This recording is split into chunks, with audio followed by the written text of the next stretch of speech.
નમસ્તે વિદ્યાર્થી મિત્રો, એક્સિલન્ટ એજ્યુકેશન ચેનલ પર આપનું સ્વાગત છે. આજે આપણે અભ્યાસ કરીશું ધોરણ 3 વિષય ગણિત પ્રથમ સત્રાંત પરીક્ષાનું પેપર સોલ્યુશન. તો ચાલો અભ્યાસ શરૂ કરીશું. પ્રશ્ન 1. નીચે ચિત્ર જુઓ. ટપકાવાળી રેખા દરેક ચિત્રનો અડધો ભાગ દર્પણમાં બરાબર તેના જેવો જ દેખાય છે કે કેમ? હા કે નામાં ખરાની નિશાની કરો. તો પહેલો પ્રશ્ન જે છે અહીંયા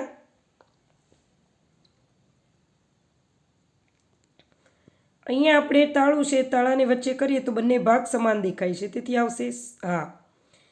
બીજામાં સમાન થશે નહીં, અહીંયા દર્પણ આકૃતિ એટલે આવશે ના. ત્રીજામાં અડધા ભાગ કરીશું તો બે સમાન દેખાશે એટલે હા. ચોથામાં પણ લીટી છે, બે સમાન ભાગ થશે એટલે હા. પ્રશ્ન 2. માંગ્યા મુજબ જવાબ આપો. 1. નીચેની પેટર્ન પૂર્ણ કરો. 2 ડગલા આગળ કૂદકો મારો. તો 104, 106, 108, 110 એટલે કે એક મૂકીને એક લેવાનું છે, એટલે 4, 6, 8, 10 પછી આવશે 12, 14, 16 ને 18 એટલે એક મૂકીને એક કૂદકો મારીશું તો 112, 114, 116 અને 118. 2. સંખ્યાની સ્થાન કિંમતને આધારે વિસ્તારથી લખો. 112 છે તો 112ને આપણે પરચુરણ રીતે કે સ્થાન કિંમત રીતે લેવું હોય તો 100 + 10 + 2 235 તો 200 + 30 + 5. પ્રશ્ન 3. સરવાળા કરો. 1. 56 + 21. અહીંયા જે છે એ 6 ને 1 7, 5 ને 2 7, 3 ને 1 5, 3 ને 2 5 અને 4 ને 3 7.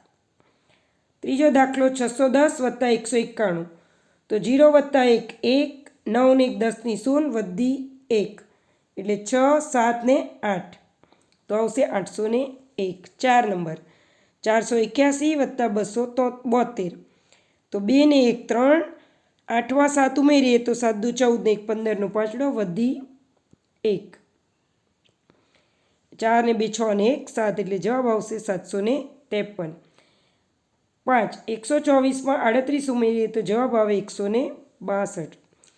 તો વિદ્યાર્થી મિત્રો, પરીક્ષા પૂર્ણ થઈ ગયેલ છે, પરંતુ પેપર સોલ્યુશન હજુ પણ આપણે મૂકીએ છીએ, કારણ કે આ પેપર સોલ્યુશનની ઉપરથી તમે CETમાં જે દાખલા પૂછાય છે, સ્થાન કિંમત પૂછાય છે, તે તમે સરળતાથી યાદ રાખી શકો. એટલે CETની પરીક્ષામાં પણ ધોરણ 5ના વિદ્યાર્થીઓને પણ આ પેપર ખૂબ જ ઉપયોગી છે. પ્રશ્ન 4. જોડકા જોડો. 1. અળસિયાની લંબાઈ તો આવશે અંદાજિત અળસિયાની લંબાઈ તો અંદાજિત 10 સેન્ટીમીટર. બાળકની ઊંચાઈ તો અંદાજિત 1 મીટર. સાડીની લંબાઈ તો અંદાજિત 5 મીટર અને ઘરથી શાળાનું અંતર તો 1 કિલોમીટર. આ જે છે આપણે અંદાજિત લીધેલું છે. પ્રશ્ન 4. નીચેની ખાલી જગ્યા પૂરો. 1. 1 મીટર = 100 સેન્ટીમીટર. 2. 500 centimetre = 5 metre. પ્રશ્ન 5. નીચે આપેલ આકૃતિના ધાર અને ખૂણાની સંખ્યા લખો. ત્રિકોણ તો ત્રિકોણના ખૂણા આવશે 3 એટલે ધાર પણ થશે 3. અહીંયા આપણને 3D આકૃતિ આપેલી નથી, એટલે અહીંયા ખાલી આકૃતિને આધારે આપણે ધાર લેવાની છે, એટલે અહીંયા આવશે 3. અહીંયા પંચકોણ છે, ખૂણાની સંખ્યા 5 એટલે ધાર પણ આવશે 5. 3 ષટકોણ તો ધાર આવશે 6 અને લંબચોરસ તો તેની ધાર આવશે 4. તો અહીંયા જે છે 3D આકૃતિ નથી, ફક્ત આકૃતિ છે, એટલે આકૃતિના આધારે આપણે ધાર નક્કી કરીએ છીએ, એટલે ત્રીજા ધોરણમાં આટલા સુધીનું જ આવશે. પ્રશ્ન 6. નીચે આપેલ સૂચના મુજબ ઉકેલ મેળવો. 1. ગીતા પાસે 50 રૂપિયા છે, તેમાંથી તે 20 રૂપિયાનું પેન્સિલનું પેકેટ ખરીદે તો કેટલા રૂપિયા વધે? તો 50 રૂપિયામાંથી 20 રૂપિયા બાદ કરીએ તો 30 રૂપિયા વધે.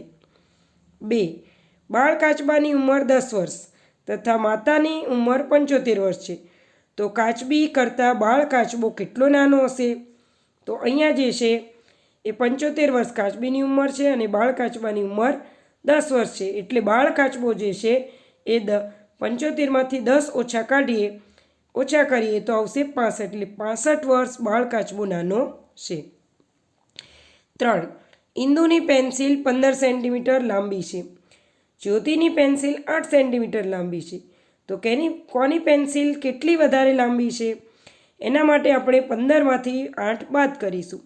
15 સેન્ટીમીટર ઇન્દુની પેન્સિલ ઓછા 8 સેન્ટીમીટર જ્યોતિની પેન્સિલની લંબાઈ, એટલે 15માંથી 8 જાય તો 7 સેન્ટીમીટર. એટલે અહીંયા જે છે ઇન્દુની પેન્સિલ જે છે 7 સેન્ટીમીટર વધુ લાંબી છે. 4. ધોરણ 5માં 27 છોકરા અને ધોરણ 6માં 18 છોકરા છે. તો ધોરણ 5માં કેટલા છોકરા વધારે છે? 27 છોકરા ધોરણ 5માં અને 18 છોકરા ધોરણ 6માં. બાદબાકી કરીએ તો 27માંથી 18 જાય તો આવશે 9, એટલે ધોરણ 5માં 9 છોકરા વધારે છે, તેમ આપણે નક્કી કરી શકીએ. પ્રશ્ન 5. રૂપલે એક પુસ્તકના 184 પાના વાંચ્યા. જયેશે તે જ પુસ્તકના 253 પાના વાંચ્યા. તો કોણે વધારે પાના વાંચ્યા? કેટલા?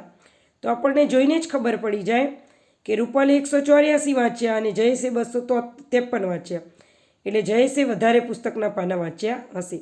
હવે કેટલા વધારે વાંચ્યા એ આપણે જાણવું છે, તો તેના માટે અહીંયા આપણે બાદબાકી કરીશું. 253 ઓછા 184. અહીંયા બાદબાકી કરીને દાખલો જોઈશું આપણે. 253 ઓછા 184. અહીંયા 3માંથી 4 ન જાય એટલે બાજુમાંથી 10 કહો તો 4 અને 10. 10 ને 3 13, 13માંથી 4 જાય તો 9. હવે 4માંથી 8 ન જાય એટલે પાછો 10 કહો એટલે અહીંયા 1 અને અહીંયા 10. 10 ને 4 14, 14માંથી 8 જાય તો 6 અને 1માંથી 1 જાય તો 0, એટલે આવશે 69. એટલે જયેશે વધારે પુસ્તકના પાના વાંચ્યા હશે. કેટલા વધારે વાંચ્યા? તો કે 69 પાના પુસ્તકના જયેશે વધારે વાંચ્યા હશે. પ્રશ્ન 7. ઓક્ટોબર 2024નું કેલેન્ડર જોઈ આપેલા પ્રશ્નોના જવાબ લખો. ઓક્ટોબર 2024. અહીંયા આપણને સોમથી તે રવિ સુધીના આપણને કેલેન્ડરમાં આપણને વાર આપેલા છે, એટલે કે તારીખ આપેલી છે. તેના પરથી આપણે પ્રશ્નોના જવાબ આપીશું. 1. માસના છેલ્લા દિવસે કયો વાર છે? તો માસનો છેલ્લો દિવસ એટલે 31મો દિવસ. તો 31મા દિવસે કયો વાર છે? તો ગુરુવાર, એટલે જવાબ આવશે ગુરુવાર. 2. ઓક્ટોબર માસમાં કુલ કેટલા મંગળવાર છે? તો મંગળવારનું ખાનું આપણે ચેક કરીશું. 1 2 3 4 ને 5, એટલે કુલ 5 મંગળવાર ઓક્ટોબર મહિનામાં આવ્યા હશે એવું કહી શકાય. 3. 19મી તારીખે કેટલામો શનિવાર આવે? હવે 19મી તારીખ ક્યાં છે? તો અહીંયા. આ કેટલામો છે શનિવાર? તો પહેલો, બીજો અને ત્રીજો. તો ત્રીજો શનિવાર 19મી તારીખે હશે તેવું આપણે કોષ્ટક પરથી નક્કી કરી શકીએ. પ્રશ્ન 8. ઘડિયાળનો ઉપયોગ કરી તેની સામે આપેલ બોક્સમાં સમય લખો. પહેલી ઘડિયાળમાં નાનો કાંટો 3 ઉપર, મોટો કાંટો 12 ઉપર છે, તેથી આપણે તેને કહીશું 3 વાગ્યા. બીજી ઘડિયાળમાં નાનો કાંટો 8 ઉપર અને મોટો કાંટો 12 ઉપર છે, એટલે કહીશું 8 વાગ્યા.